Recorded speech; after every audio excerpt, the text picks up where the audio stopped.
What it is, y'all, it's your old boy Pilk, and I'm coming back today with more Damachi. Now, I have neglected to talk about Familia Royale. We've had a lot going on. As you guys know, we had a big celebration stream and all that, and I've been doing a lot of setup for it. Now, I apologize, but I wanted to come tonight and talk to you guys about this third event that just dropped. Now, in this event, once again, you're up against a single target unit, as you would expect. Insect Killer is effective, as is Fire Physical Attack. Your enemy will increase their wind attack damage and agility and endurance, though if I'm honest with you, with a good team, you shouldn't need to worry about that. Now, as far as team composition goes, let me go ahead and introduce the team that I'm using and kind of explain, so to speak, why it is this is the team that I have opted to go with. Okay? Now, first things first, I had to make one quick change here because this Haruhime really needs to be on over here so Hephaestus can be on the backside. There's a very good reason for that. So Hephaestus here, because I do not have the 20% fire unit maxed out, I am using the 15%. That is going to limit some of my damage, honestly. I am well aware of that. I just don't have the Prism Bonds to drop into another assist at the moment. But you will notice she also does magic attack damage up, which means I really need to have her tied to a magic unit. The nice part of this Welf is a magic unit. Yes, I did say you need fire physical attack, but hear me out. Welf does fire attack damage plus 100%. So we're going to aim for a quad SA here as quickly as humanly possible. Now, as far as all our debuffs go, we have a fire debuff. Actually, Welf has a fire debuff too, but Ashuna's going to get the fire debuff on there before anybody else. So she's got a 40% fire debuff. Okay? The reason I have Hegni in here, the reason Hegni's in slot 1, we are going to have a physical resistance debuff and a single target 25% debuff in Hegni. There's several units that do that. It doesn't matter which one you use, and you don't even have to have them maxed out. Just have a unit that does both physical resistance and single target resistance. It'll help you out drastically. Now, obviously Haruhime is here. No real, shouldn't warrant any explanation, but she does 120% strength and magic, and that is going to help us do insane damage. Remember, with Royale, your goal really, I know a lot of people kind of misunderstand this, but your goal really is to get off one big hit, one really large, phenomenal, astronomical hit, and to end the event as early as possible. So those two factors really are where your score come from. So let's go ahead and jump in here, and we'll kind of talk about this. Now, actually, I have skill flows set, but I'm not going to... I have skill flows set. I'm going to back out here for a second. I haven't actually built a skill flow for this team, so we're going to do that while we're on live, or we'll say live recording. So let me go ahead and unset that. That'll just make life a little tiny bit easier. Now, you will notice that Ashuna is maxed, although she is only +4. She's not +5. I do not feel at this moment like I really want to throw a Star Bond into her. She's good, but she's going to be a slightly limiting factor, as is Eyes. Eyes only has 3 purple stars. She's not completely maxed.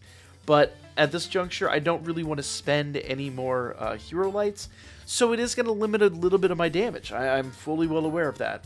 But I feel like this team could still pull off some pretty good stuff because I've got 2 insect killers here. I've got strength 120 and strength and magic 120 technically, and fire attack damage 100%. So I really feel like if we get off a good quad SA, it's going to happen very, very rapidly. Okay, so we're going to do 33% SA gauge charge here. We're going to go ahead and basically do our buff stack with everybody with the exception of Hegni here. So notice physical resist down 40% and single target plus 25%. So it's going to help produce a ton of damage. Now, those buffs wear out pretty quickly. So basically on the next turn, I've got to use Haruhime to do Blowing Wind to keep all those in play. It is going to be absolutely critical to our end goal here. Okay? So we're going to do Flying Sword there. And let's see. Ashuna's going to go ahead and do her skill 2. And Eyes is going to do her skill 1. Okay? Physical resist and fire resist. Actually, I don't even need to do skill 1, do I? Skill 2 will do physical resist, magic resist plus 30%. I can actually just go straight on and just spam her skill 3. I don't think we need any of the rest of these. So I'm going to do that. I'm just going to basically spam her skill 3 right from the start, because none of the other attacks really are going to be relevant to our fight. Okay? Now, Hegni took a bit of damage there, but it doesn't really matter because Hegni's goal here is to leave after turn 1. Now, here's a funny situation. Of the debuffs that I need, basically, I do have a physical resistance debuff. I've got a fire resistance debuff. I got an AoE debuff. So I really don't need much of anything else at this juncture. So what are you going to do? Now, I could bring Line in on turn 1 and then have Welf here, and that's what I was trying to do before. But the problem is, I gotta have Haruhime. Haruhime's got to do Blowing Wind on this turn to keep everything in play. If she doesn't, we lose it. So basically, running Haruhime from the start is a mandatory thing, so long as I'm running Hegni. There are other units that might do what Hegni does and last longer, but since Hegni is 2 turns, this is the team that I built. This team I've got to go with. So what I've done is I've chosen to use a really old unit that does 100% SA gauge charge boosting. Remember, our goal is to get a big quad SA and as quickly as humanly possible. So having 1 turn where all we're doing is boosting SA is going to be a massive, massive benefit here. Okay, so we're going to do Blowing Wind. We're going to do her SA gauge charge boost. Let's see. We'll go ahead and do her skill 1, and we're just basically going to keep spamming Aiza's skill 3. I don't think we're ever going to need her skill 2. Her skill 1 is obsolete, so yeah. Just basically just spamming skill 1. Okay? So, now Welf comes into play. Now with Welf into play, I need to do Dawn Wind one more time. We'll go ahead and check our debuffs, physical resistance, 1 unit resistance, and fire resistance are all in play, so we're good to go. Welf can just come in, do his general buff stack, nothing too special. We're going to give him the 33% SEH charge, because like I said, we need that as quickly as humanly possible. And I'm just going to go ahead and do her big single target attack. That is going to be a massive factor in this. And if you know, Ashuna does 70% per each self-strength buff skill.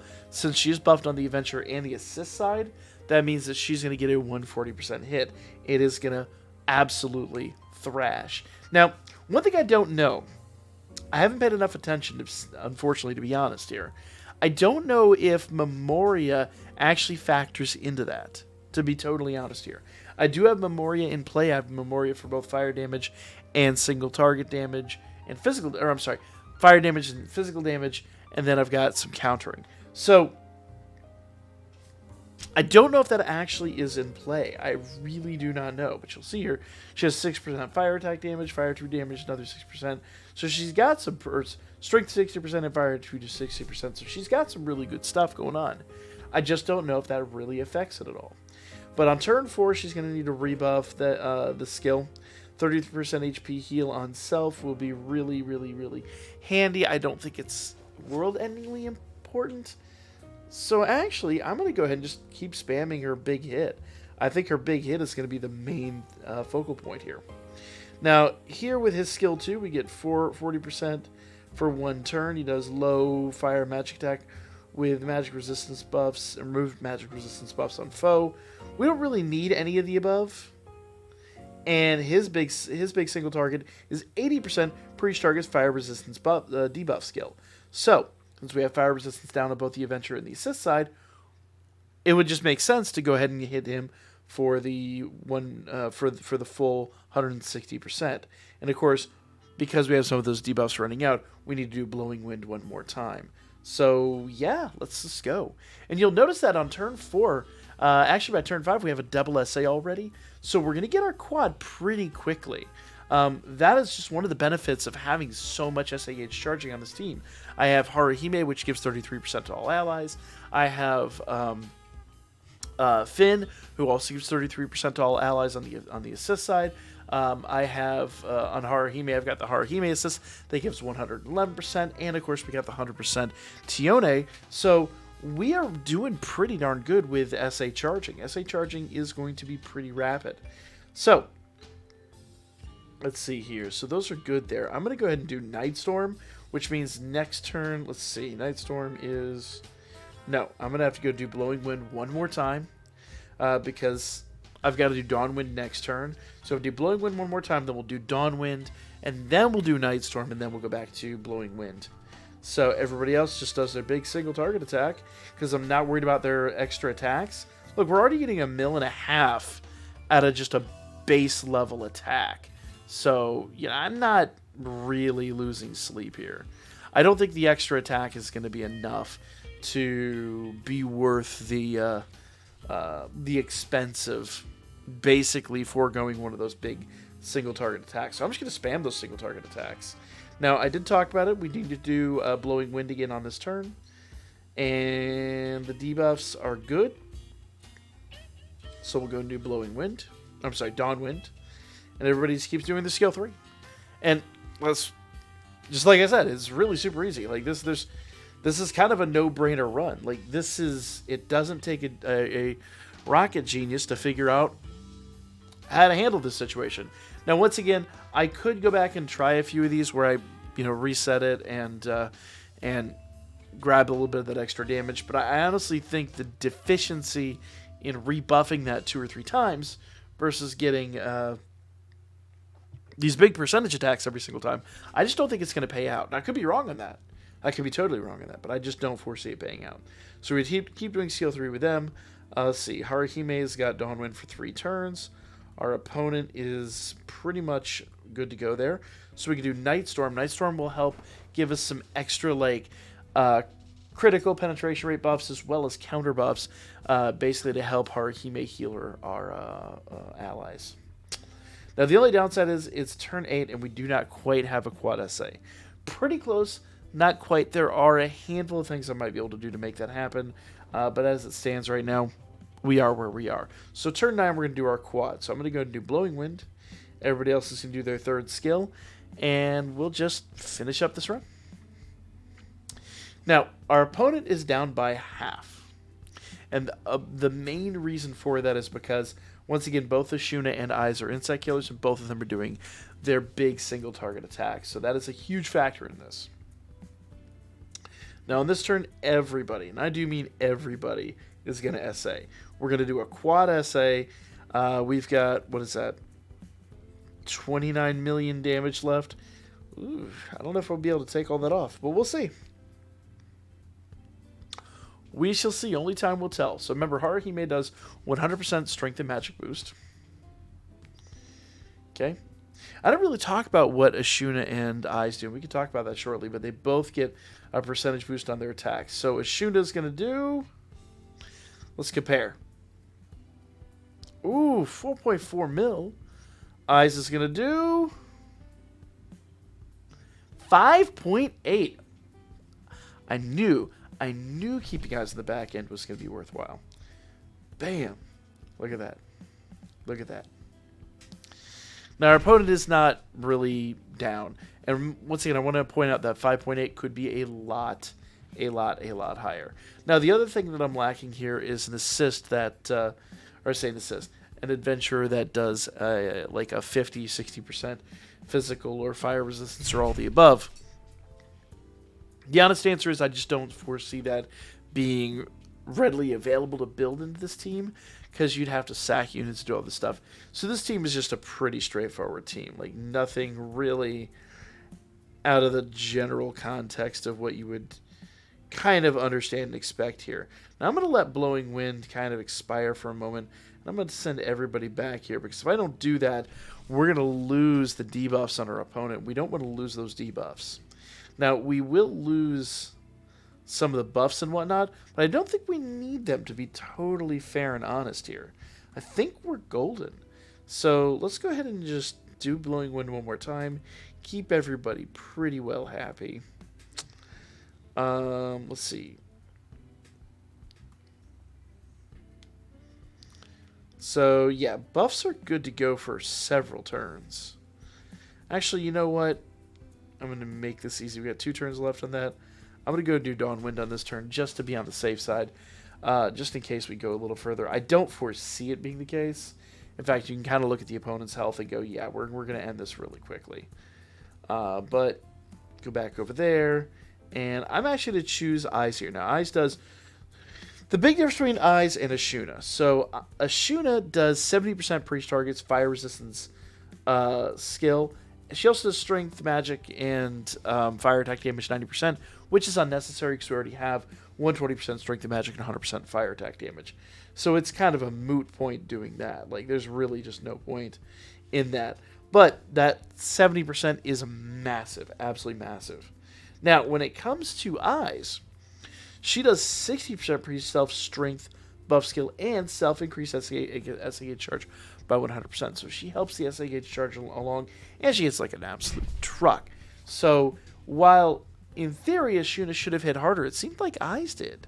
So I'm going to go ahead and give Eyes the SA. That should finish it off. Emphasis on should. Let's see here.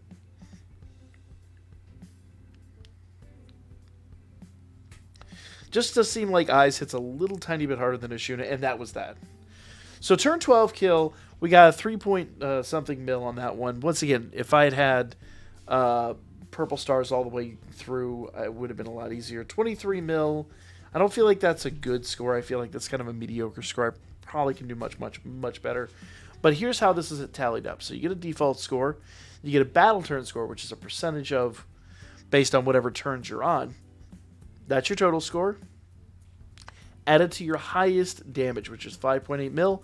That comes out to 23 million, all said and done. Now, I'm still going to mess with this team a little bit, but that's pretty much the gist of it, guys. Let me know what you thought in the comment section down below. Like, comment, share, and I'll catch you all in the next one.